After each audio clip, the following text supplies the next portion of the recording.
I'm going to talk about something I know little or nothing about. That's a dangerous practice, but I'm going to go ahead and do it anyway. Not for the first time either. I'm going to talk about time. Some extraordinary minds have contemplated that subject. Now, my poor common brain takes a look. It's like Chicken Little examining the sky. And right away, sure enough, I'm out of my depth, even though time seems to be, apparently, a familiar and comprehensible thing. A simple, regular thing. For example, if I want to meet someone at 8 o'clock in the morning, I can do that easily. But there's more to it than that. Some people say that time is endless, that it had no beginning and will have no end. I don't know about that. There could be an eternal time, but there could also be a human, finite time. If time did have a beginning, it would be in what is called the Big Bang, the creation of the universe. The Big Bang, as I understand it, which is not very well at all, is a theoretical event which explains the existence of everything, the universe. It does the same for time.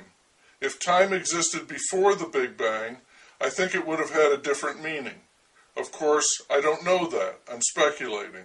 And the Big Bang itself is a speculation from which all else follows. Once the universe had been created, post-Big Bang, then existence contains matter and therefore space, and there is movement of matter through space, and things begin to happen. Another way of saying that is that there is cause and effect. Whatever exists has a say in whatever will come to exist. Obviously, this gets very complicated. Some think that this means a strict determinism.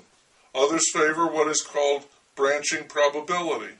This also ultimately gets into a discussion of determinism or free will, and you could argue strenuously and well for either one. I don't know, and I don't think it really matters. The difference may be semantical, a hair I can't and don't want to split.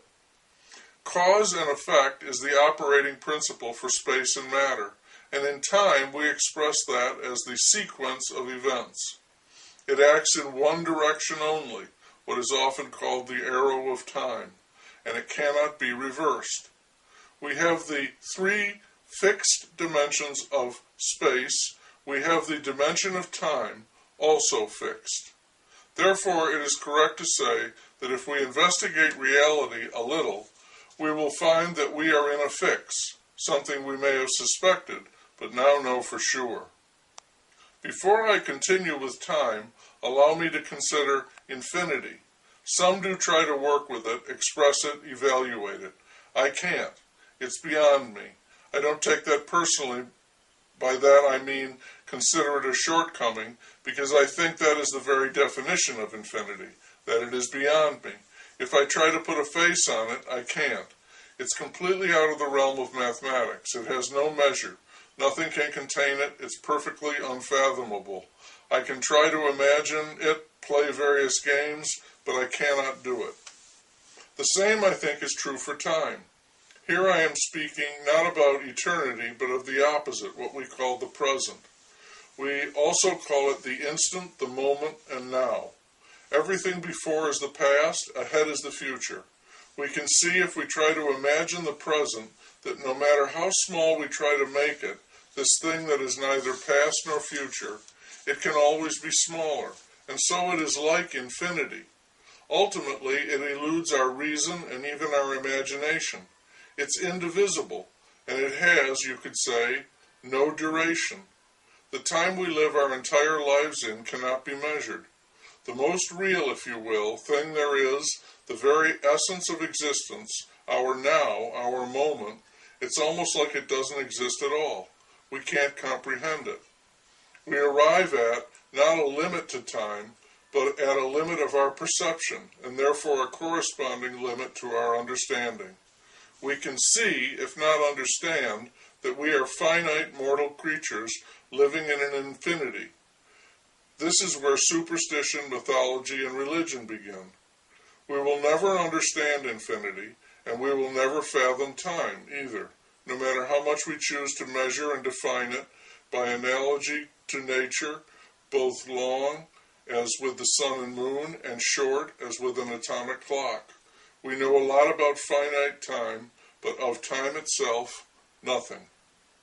There are the three fixed dimensions of space and matter. There is the one fixed dimension of time, and there is also the one fixed dimension of consciousness, which both knows, and if it stares deeper, knows that it does not and cannot know. A person can ignore this, or make peace with it, or manipulate it into something it is not, or let it drive them crazy. This would be a good time to remind you that I don't know what I'm talking about. In this case, time.